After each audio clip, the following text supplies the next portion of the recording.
Our guest for today's episode is Sanjana Galgalikar. She has graduated from the University of Washington in Informatics, Human-Centered Design and Engineering. She is working as a product designer at Pulse Labs, an insights, measurements and research platform for voice technology. She has also interned at a design agency called Frog and Nordstrom. I am Mayank Khandelwal and you are listening to Whiteboard.fm.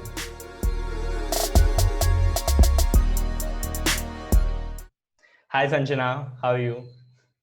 I'm good. How are you? Good, good. So, how did you get Great. into design? I graduated from UW 2 years ago, and when I went to college, I didn't know what my major was going to be. I intended to go down the pre-dental, pre-med route, like a lot of people that somehow end up in design do at least at UW. And through taking up of the prerequisite courses, I didn't really want to stick to the medical industry, and I wanted to solve problems that were more broad across industries. So I looked into technical majors, considered computer science, HCDE, and informatics. And I ended up applying to both informatics and HCDE. HCDE obviously focuses more on design and research, whereas informatics is more of a broad technical degree. And I wanted to um, make sure that I got more technical classes like web development, because just to ensure that I would end up with a job in the like after graduation. I think I knew by that point that design was super competitive to get into, and so I wanted to make sure that I took some coding classes just in case I had to first go into like front end development and then switch into design later. So after starting classes in my majors, I ended up realizing that I enjoyed design a lot more. And so I decided to focus on just doing design in the last couple of years of college. Awesome. Can you tell us more about what HCDE is? Yeah, so HCDE stands for Human Centered Design and Engineering, and it's a department within the College of Engineering at the University of Washington.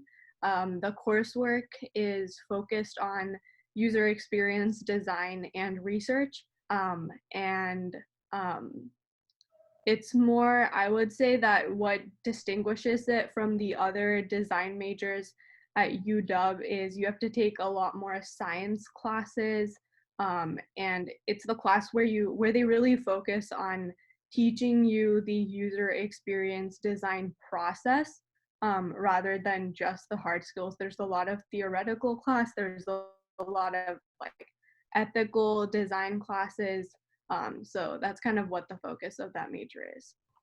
Nice. So, Sanjana, what was your first ever design project like? Like, how was your experience the first time you ever did a design project, and was it? Um, so the first design project I did was in HCDE, the first design class, which they put us into groups of 3 people, and we were given a very broad prompt and could design anything. It could be completely blue sky, so no constraints. And my group and I decided to redesign the airport security system, at least like, yeah. So we wanted to reduce the time that people spend standing in airport security lines, and our solution ended up being designing like security scanning systems in a Uber-like service that would scan people's luggage and themselves while they were on the way to the airport, and then they would go to a special entrance when they reached the airport, so they didn't have to spend time in line. So yeah, it was completely blue sky, no constraints, but it allows us to practice our creativity and just like get a taste of what the design process is like. Awesome. So you've interned at multiple places, right? You've interned at Amazon, you've interned at Frog, you've interned at Nordstrom. Can you share how your experience was at any one of like at those places, and also How did you apply to those places? Mm-hmm. Yeah, so I all of the internships that I have done, I think I got lucky because I ended up applying online. I didn't get a referral from anyone, but those programs do have established relationships with the University of Washington design programs. So alumni may have joined those companies, and so they know that UW is a good place to hire from. Um, I would say that the Nordstrom internship, that was my first design internship. They have all of the, I think doing multiple internships shows you the different culture at different companies. Like Nordstrom was an in-house team, and then I also did 2 internships at agencies, Frog and Blink. Between design agencies and larger companies, it's interesting I was able to see the difference in the types of culture and the types of work that they do. In-house at Nordstrom, I was focused on website design. And then, yeah, a lot of people, their projects were focused on that e-commerce, like um, facing side. And then whereas at Frog, it's across industries. They have, because it's an agency, a lot of the actual work that they're doing at the end is a lot of slide deck design as well. The project that I joined for Mayo Clinic, it was near the end of whatever team was working on that project. So I did a lot of due diligence research on competitors for whatever concepts they were redesigning for Mayo Clinic. And I was able to see how thorough they were with their user research. Like at Frog, I think the difference like between Nordstrom and Frog, Nordstrom focuses on design and then calls in real customers to do usability testing with, whereas at Frog, they will often go to the client site, spend 2 weeks in the field doing research, and then creating journey maps. Like there's like 4 different phases where they're creating large slide decks and then that's how they present their solution to the client. So I was able to see the difference in the kind of design work as well. Can you share some of those projects by sharing your screen? Um, so the Nordstrom project, this is a project that I'm in the process of updating my portfolio, and this is a project that I did like 3 years ago. But it was a great project that got me interviews at Google and Facebook. They really liked this project because of the focus on micro interactions. And so this is some advice that I actually give to people that I mentor is like work on a project that has these sorts of micro interactions. But anyways, at Nordstrom, I was designing storytelling entry points. And so what that means is my mentor had designed a immersive experience that opens up after, like from the mobile web homepage. This was focused on mobile, and it opens up that experience and shows like a brand in a more immersive way than just showing clothes on a model. Like that's the regular way that they try to sell clothes. So they try to create these campaigns that are more immersive visually through like full screen experience, autoplay video, rich imagery. And I was designing the entry point from the homepage. So just like what the user would tap on to open it up, as well as the transition between that and the experience and when they closed out of the experience. So this project was the first time that I was getting familiar using Sketch and Principle and origami. So it was a really great introduction to just like what design tools exist in the first place.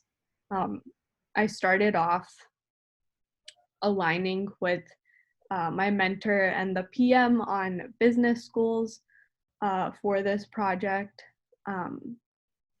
and then identifying what the design problem was, which was how might we design the storytelling entry point to be discoverable and distinct from other entry points on the mobile web homepage. And then I did some competitive analysis. First, I started looking at other fashion retailers' websites, but I realized that actually Nordstrom is like one of the more technical out of those companies where they really care about tech and design. And so they were more forward thinking than most other fashion companies. So I decided to look at more like tech companies that invest in design and looking at how Apple and Facebook treat their stories within their app. So I collected that as a part of my competitive analysis. And then I jumped into sketches where I just played around with placement and what that iconography could be. And then I went into wireframing with Sketch, checking like how a busy hero image, if my design would work for that, or a more plain hero image. And then I did paper prototype usability testing with a user researcher. So I worked with the researcher to identify what questions she would be asking customers in figuring out which entry point design they preferred.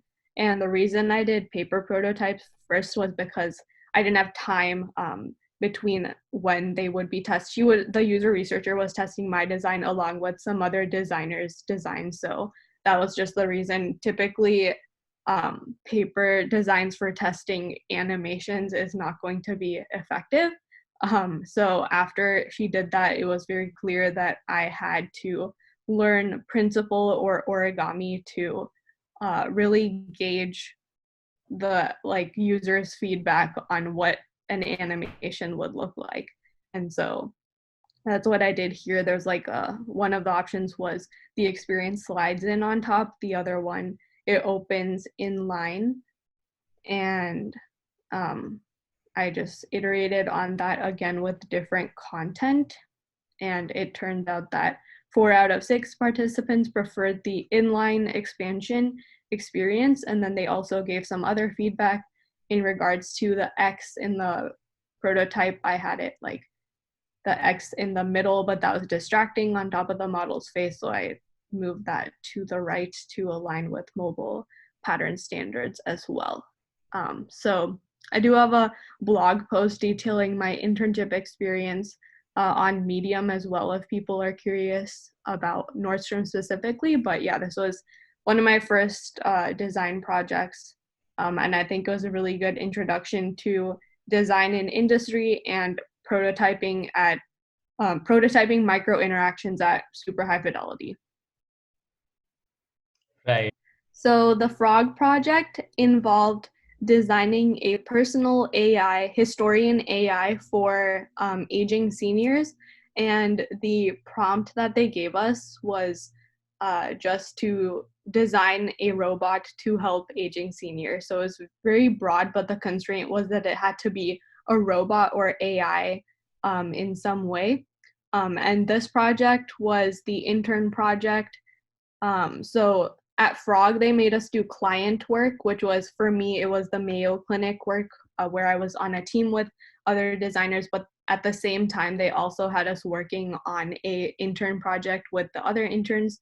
So Frog hires one intern from each design discipline, which would be visual design, interaction design, and then industrial design, as well as an MBA intern. And all of the interns are supposed to work together on this project.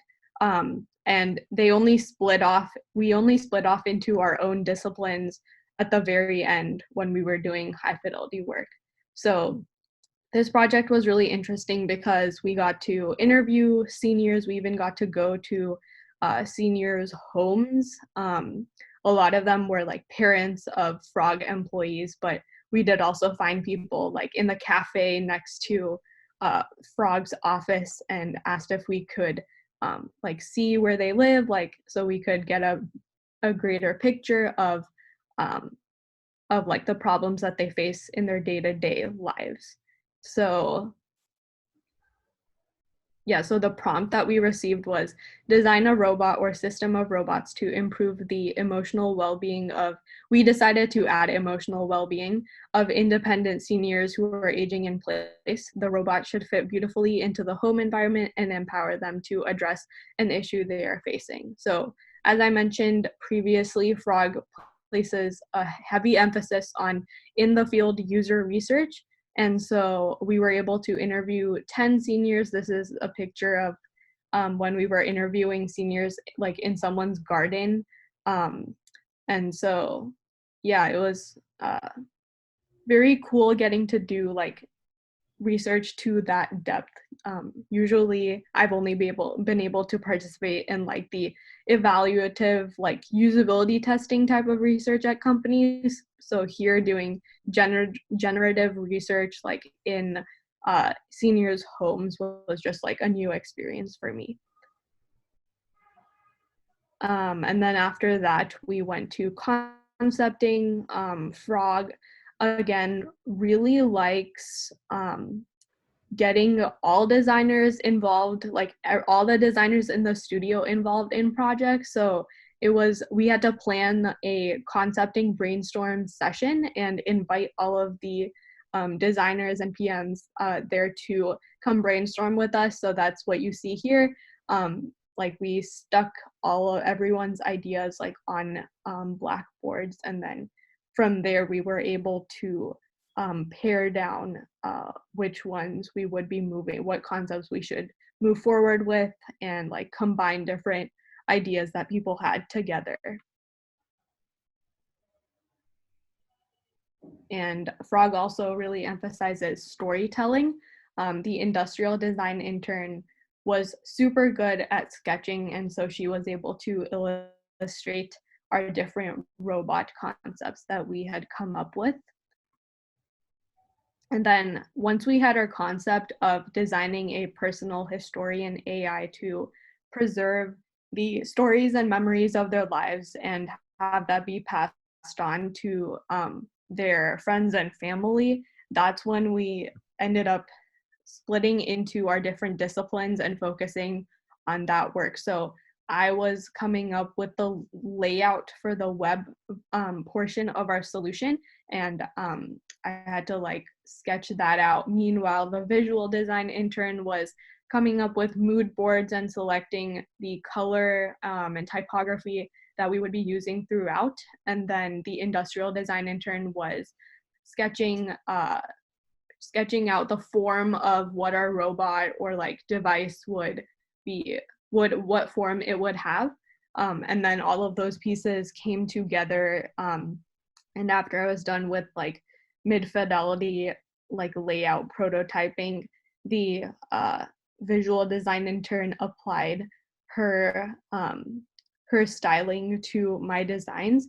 I also had to do some brief character design. So this was a taste of what voice UI design is kind of like designing the personality of our AI by looking at what the character would say and what they wouldn't say. Is kind of defining the personality of our AI. And I know that the Alexa team Alexa may start talking, but the Alexa team at Amazon, they also have a personality team where they're probably doing similar work to this. But this sort of work, Frog has done it as well for designing chatbots. Right. So they designed the Charlie like financial tool chatbot. So that's kind of where I got the basis for how this work is done. And then in our final deliverable, as you can see here, there's the web portion and then product as well that the senior would hold and record their stories with. So yeah, that's the Frog project. Damn, your projects are really interesting. Like they're about AI, and then the Nordstrom project as well, which had a lot of micro interactions. So another question I wanted to ask was, like, is there a process in which you choose the companies that you want to work at, or Also, in terms of the case studies, is there any process in which you frame your case studies? So for choosing what companies I apply to, I don't. I think that I basically shoot my shot at 80 to 100 different companies, see who replies. Like, I think this is the typical case for a lot of students in design. The like, design internships are so competitive to get. You have no clue who's going to get interviews. Like, it's very random, even Right. from year to year. um, After I did the Nordstrom internship, like, I recommended one of my friends who's super good at design to apply, and he got rejected immediately, which kind of confused me.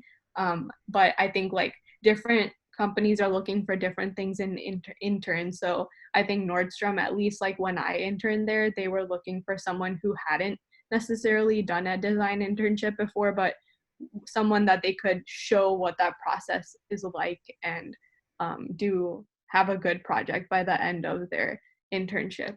Um, and then yeah, so typically like I'll have a spreadsheet of like 80 companies, and then I'll just look on all of the job forums and just apply to every opening that I see. And then if I do get an interview and I turns out I'm not interested in the company, then at some point I will just like drop out of the interview process if I'm not serious about that company.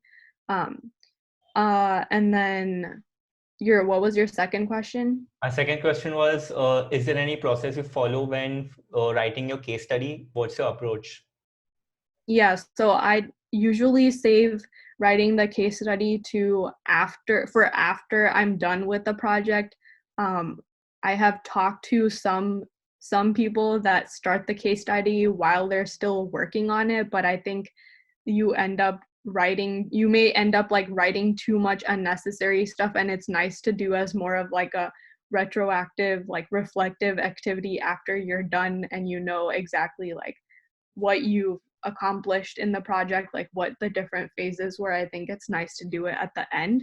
I also learned how to structure my case studies just by looking at hundreds of other people's portfolios. You get a sense of like how much content you should spend on process work and how much you should put on high fidelity, the end product. So yeah, I think like the best thing to do for figuring out structure is to look at successful portfolios of other people and then come up with a structure from there. Right. Can you share more about how did you design your portfolio, and what was your approach in designing your portfolio? Yeah, so I am, as a disclaimer, I am in the process of like redesigning this portfolio. It's a bit old now. So um, I chose Squarespace because I wanted to just get my portfolio live as fast as possible.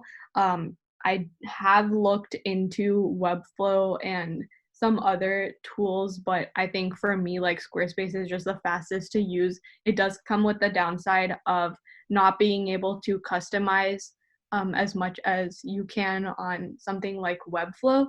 But for me, like uh, just having my work on a page like as fast as possible, that was my goal, so that I could do whatever interviews I had lined up. And since then I've just stuck with the tool, but in the future I may change tools so that I can have more um, more control over like customization. I think Squarespace is like a decent tool to start out with. It is expensive. I think I pay like 140 like US dollars per year, but it is a I think it's worth it because it's good to have a site live year round. You never know who's going to find your portfolio and reach out for an interview. So I would recommend just like getting one and having one, like even if you're not actively applying to jobs. Yeah, so I I think like you should present your best work. And so for me, like right now, I don't think my portfolio really aligns with that statement because I have like worked in industry for a while and I just haven't had time to update my portfolio to include like my best and most recent work, but I have like included a snippet of whatever I've been working on for the past year or so for now. I do have some of my older work in there, but I think like having multiple projects that show like I think you should try to showcase and highlight what your strength is. So sometimes I see like in beginners portfolios they'll put projects that don't really have interface design work and they're trying to get design internships. So I'm not sure why some people do that. Like try to pick projects where you've done UI work, and even if it's a team project, if you're not happy with the design work that you did in a group project, then I think there's nothing stopping you from iterating on that design and making it better for your portfolio's sake. And then when you have your interview, you can also you can take ownership over improving the visual design of it as well. So yeah, I think like it's nice when people have like 3 to 5 projects, or I don't know if maybe people have more, but like I think 3 is the absolute minimum.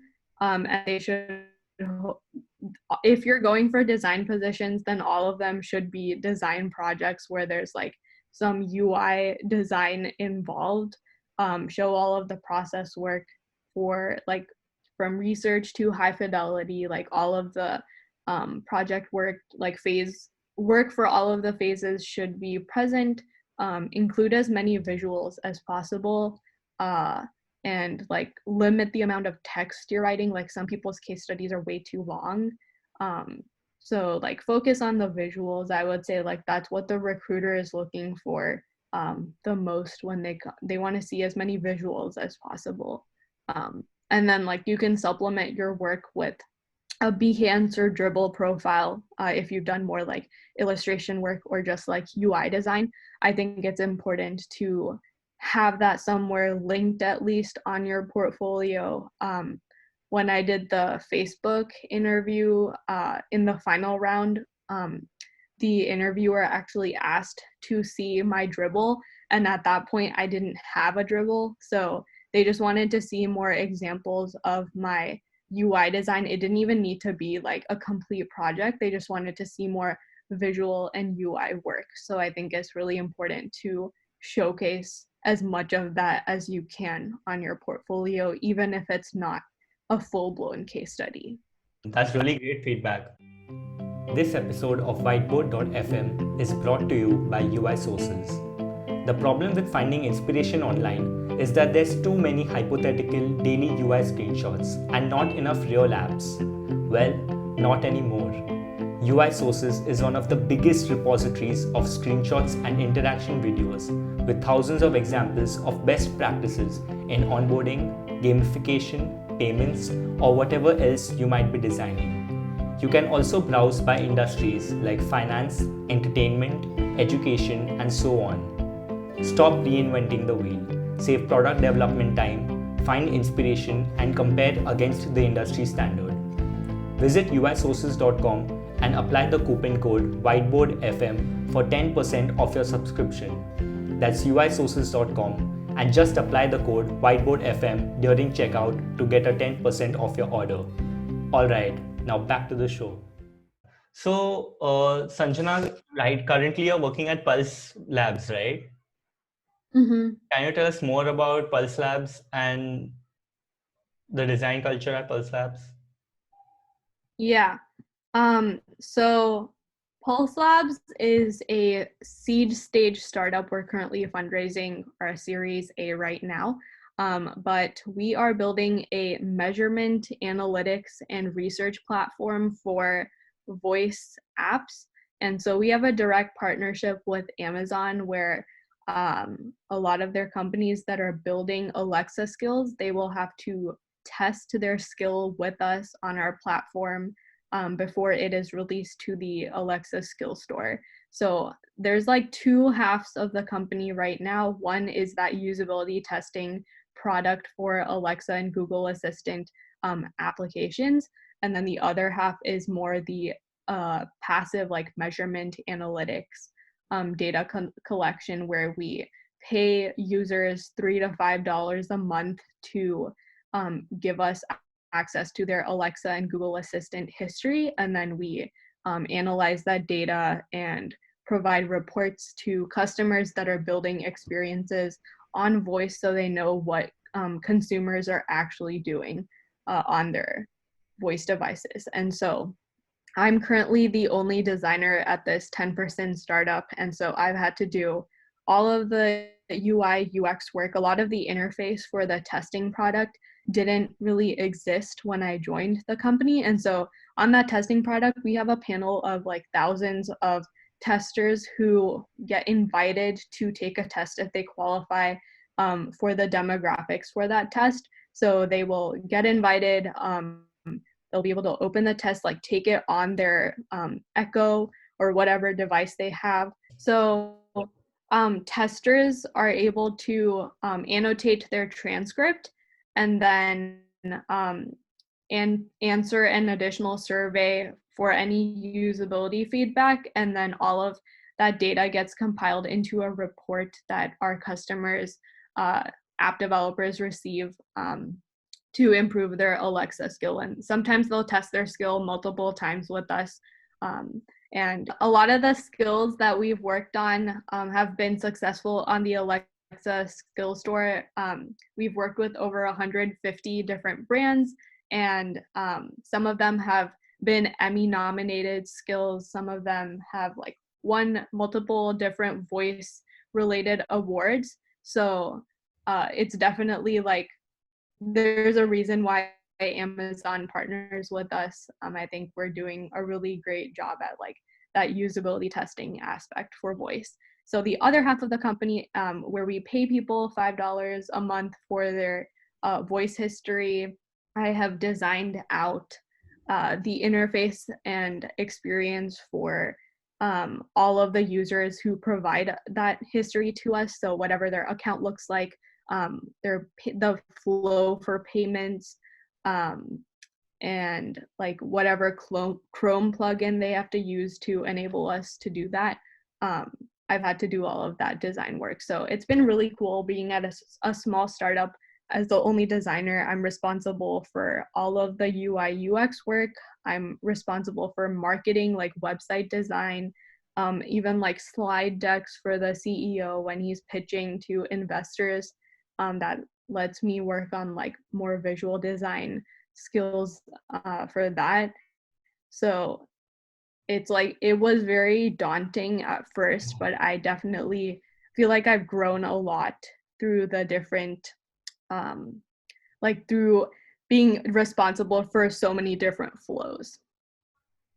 That's like a lot of work, yeah, and hats off. Like that sounds amazing. So can you share some of your projects that you've done at Pulse Labs? So for Conversationally, which is the panel where we pay people for their voice history, this is a recent project that I did where I designed what the dashboard would look like for users. So previously, I did have a design mentor at my startup, and he had done some initial designs that got implemented, but they were not very relevant to what was currently being shown to users, like what we were able to show. So these were his initial designs, where it was focused a lot on usage metrics. Like he included what podcasts or songs have you listened to recently? What are your most used skills? What are popular invocations, which is how, like, invocation is what you say to start Alexa or Google talking to you. And then number of like total invocations, as well as point history. So we had completely deviated from like the point reward system more to a monetary, like direct money reward. And a lot of the usage metrics, like the developers had not built that in.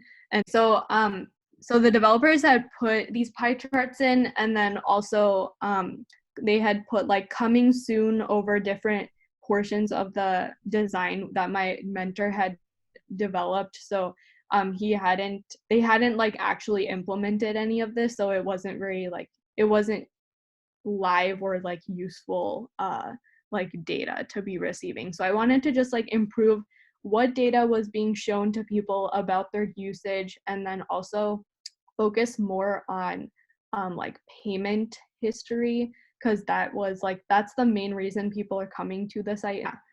So I wanted to redesign this to focus on the monetary incentive, because most people, they're coming to this website to check their payment history, whether they've gotten paid or not. They probably care most about that over usage metrics, and that's not really reflected in the design right now. So I also wanted to brainstorm different ideas for different features to include within the dashboard, within this whole user panelist experience. And so I decided to do a survey to gauge feedback or gauge interest levels on different possible features I could include. And yeah, so like the opportunity I was designing for was, can we offer value beyond usage metrics such as personal skill recommendations or teaching smart speaker owners how to make the most of their device?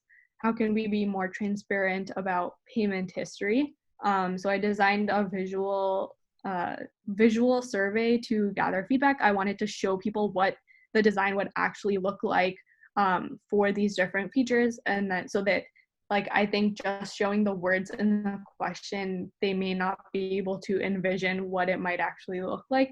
So I just went ahead and like mocked up the different like widgets that I could include in the design, and sent that to our current panelists, and then analyzed those responses. So I sent it to maybe like 700 people, and I capped the responses at like 120. And then the major findings from this research were that people really care most about monetary rewards more than anything else. So that kind of confirmed our hypothesis that we should keep the focus on like showing people their payment history, make that the focus of what the experience is like on web for our panelists. And then in regards to the usage metrics report, people were still interested in that, but the data that I was showing there could be improved. And so, yeah, I just figured out like different layouts, what was the key information to show, definitely iterated a bunch on the visual design. And then at this point, when I was working on this, like one of my goals at my startup is, because I don't have a design mentor, I have to be responsible for my own growth as a designer and improving my visual design skills. Because that's definitely like, that's not a strength for me. It's something that I really want to work on though. So at this, like when I was working on this project, I found the resource Refactoring UI, and I like referenced that a lot for like just like trying out the tips that they had in there. So I think like that helped me improve a lot, and I plan on like going back to that resource. I've been telling a lot of, like, I just found it through design Twitter, but I've been recommending that a lot of like design students that I talk to check that out, because it's really useful, I think, the tips that they give. And then yes, so in my final design, the emphasis was on payment details and making sure that their account was connected, and then at the top highlighting some key numbers like the number of days they've been active this month, what their reward for the month is, how many sweepstake entries they have, and then the activity usage metrics report. I really had to like look at what was going to be feasible for engineers to implement, because like I had very limited engineering resources on this project since it wasn't a priority. And so I had to like scope down whatever I wanted to do here by a lot. So I was very interested in making a personal skill recommendation tool for Alexa that like took in whatever their history was and made like complex but complex recommendations. Like technically it would be very complex, but I had to like scope that down a lot, and ended up just being able, just putting a list of recommended Alexa skills because like the amount of engineering work that this was supposed to take, like it was very limited since it wasn't a priority at my startup. So this project was really great for learning how business constraints and limited engineering resources can influence how your design ends up. Like you really have to take into account. So because this project had a lot of like business constraints and engineering also, like I had limited engineering resources, I had to scope down the project a lot and do whatever was going to be feasible given whatever resources I had.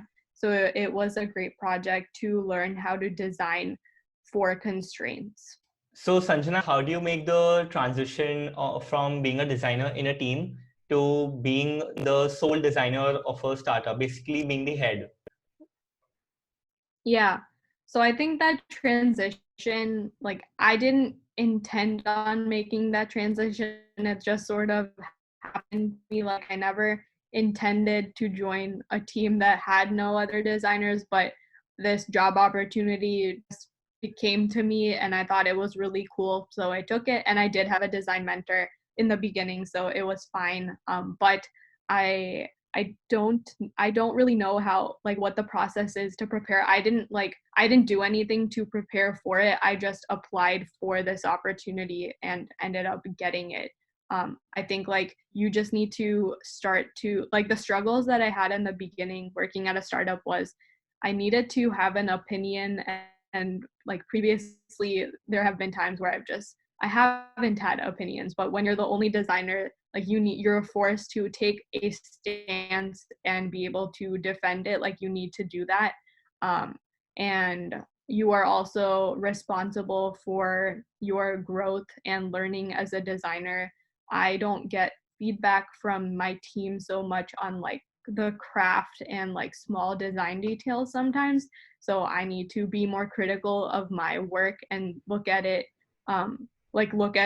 as if I'm another designer giving feedback on my own work. And I've definitely started to notice what inconsistencies there are in my visual design or whatever work I'm doing. I've started to get better at noticing that, even though there's no one else to point them out. Like you just start to like notice more things when you're the only one doing all of the design work. So you start to see like where you can improve. You're constantly looking at other people's portfolios and what projects companies are putting out there on their design blogs, and just trying to like be responsible for my own growth as a designer, keeping track of trends and trying to evolve my visual design skill set by getting resources like refactoring UI. So I think like when you're the only designer at a startup, like you need to work on whatever projects you are assigned, but then you have to set aside time for that growth and like improving your skill set. And I think like my CEO is super understanding and definitely allows me to do that. Like he encourages me to um, like get those sorts of resources, and then like spend time on evolving my skill set. That's great. Like the entire transition from being a designer, from interning in a company and being just starting off as a junior designer to being the sole designer and being headstrong and diving into situations and learning from them. That's awesome. So, Sanjana, if I had to ask, what are your top 3 learnings from your entire experience so far? At my startup, or just like overall, like Overall, also startup or overall, either work. um Yeah. so I would say that number one, mentorship is key.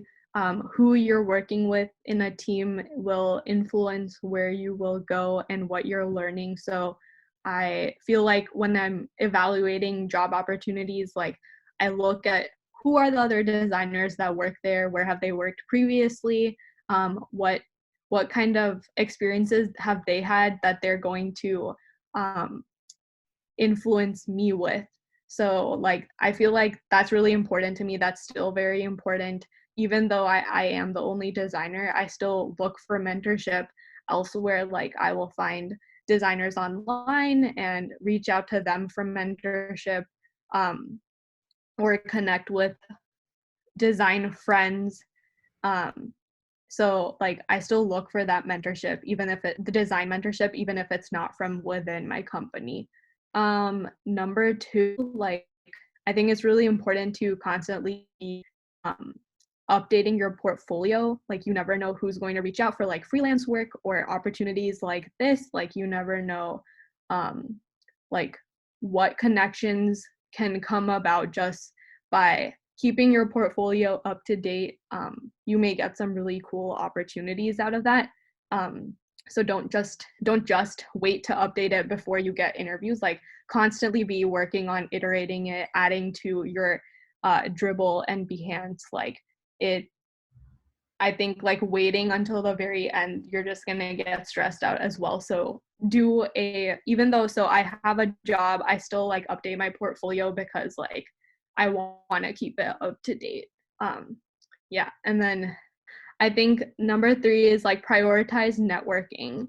So I'm very involved with like co-folios, and even so I think like networking involves like, yes, reaching out to people who you really admire them and like you want to be in their place someday, and you like you want to just like connect with them to learn more, but it's also reaching back and helping people who were in the position that you were in like a few years ago. And I think like I like networking with designers who like work at really cool companies, but then also networking with students who are still in school. Like I know these are the people that are going to be in the workforce like 3 to 4 years from now. So I still want to like connect with them and give back, because a lot of people have helped me get to where I am today as well.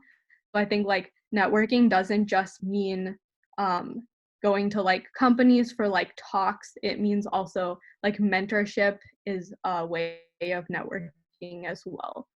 And I think like if you're able to do both, like yes, talk to people in really cool places, and then also talk to people who you can help out. Like I think that's like mentorship is a really great way to network.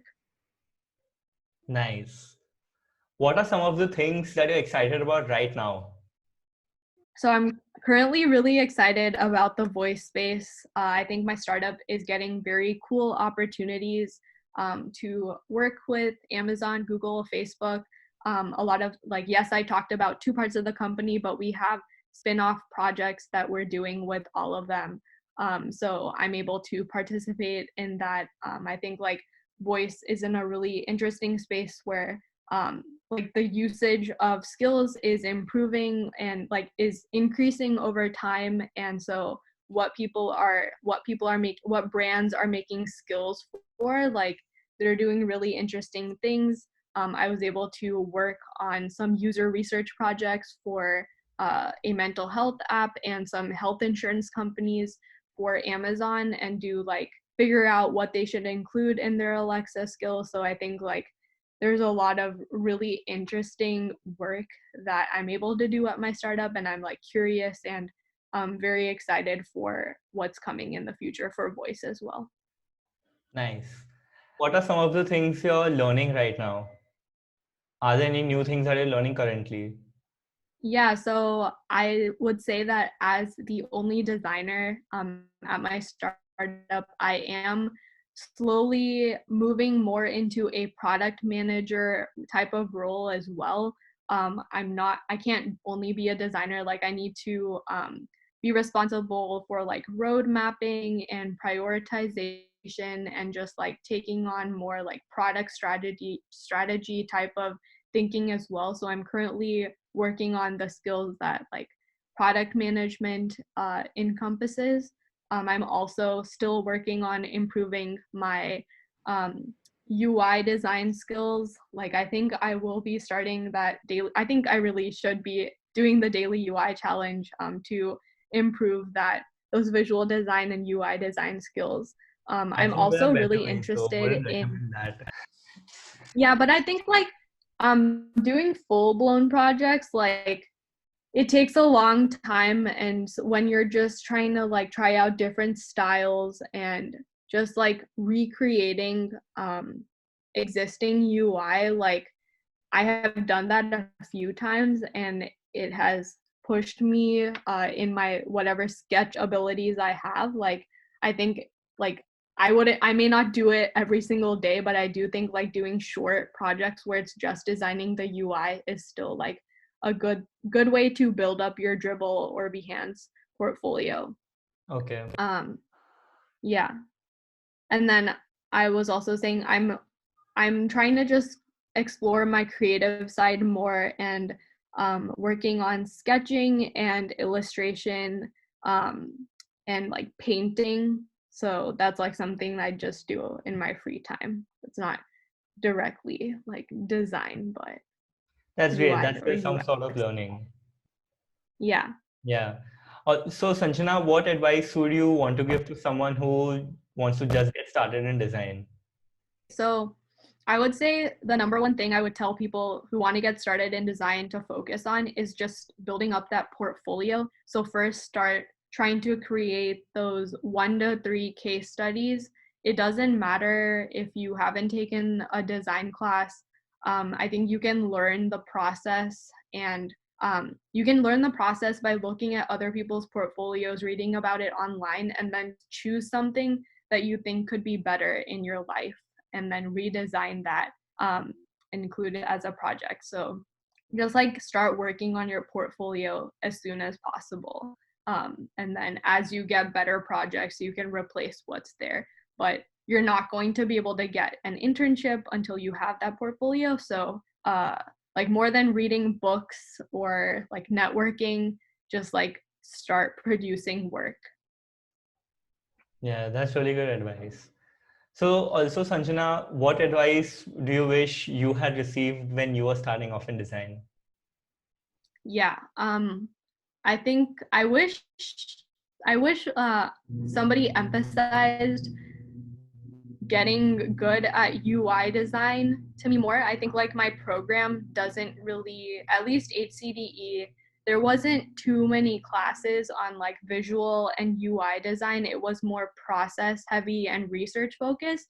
And at the end of the day, like I think recruiters, I think your UI and visual design really matters for getting the first interview. So if you don't have like good visuals, you're going to be losing out on a lot of opportunities. So I wish somebody, like, people really emphasize learning that process, but I wish somebody told me to start like just making just improving on my UI design skills. I wish somebody told me that the importance of that earlier so that I could have like improved that craft, that part of my craft earlier. Nice. Sanjana, do you feel there is a shortage of female designers in the industry? And if there is, what suggestions can you give in terms of how it can be improved? Yeah, so I think so the teams that I've been on have been pretty equal, like uh, men and women. But I do think in leadership, there are less, in design leadership, at least there are less women. I'm not sure what the exact solution to that is, but I think like as recruiting emphasizes diversity and just like teams focus on diversity when they are hiring. I think like hopefully that'll feed into how design leadership evolves. If people want to connect with me on LinkedIn, they can definitely feel free to do that. And then I would recommend checking out Cofolios as a resource for budding designers. It's a great place to find student designers who have gotten really great internships. And then also there's the office hours portion where there's a lot of designers who have had those internships as well as new designers in industry. Like we offer our time as through office hours, so people can check that out as a resource. Thank you, Sanjana. So this concludes our interview, and yeah, it's been great knowing your story and your projects. Like, can't see what more Pulse Labs is up to. Thank you so much for reaching out. I really I enjoy doing this sort of stuff. I've never like recorded a podcast or anything like this. So, but it was really cool. It was a cool experience. Thanks for listening to this episode, and I hope you liked it. To check out other episodes and clips from the interview, subscribe to the Whiteboard.fm YouTube channel. Feel free to share your favorite parts of the interview and don't forget to tag us. This podcast is a part of the 10K Designers Network. You can check out other projects on 10kdesigners.com.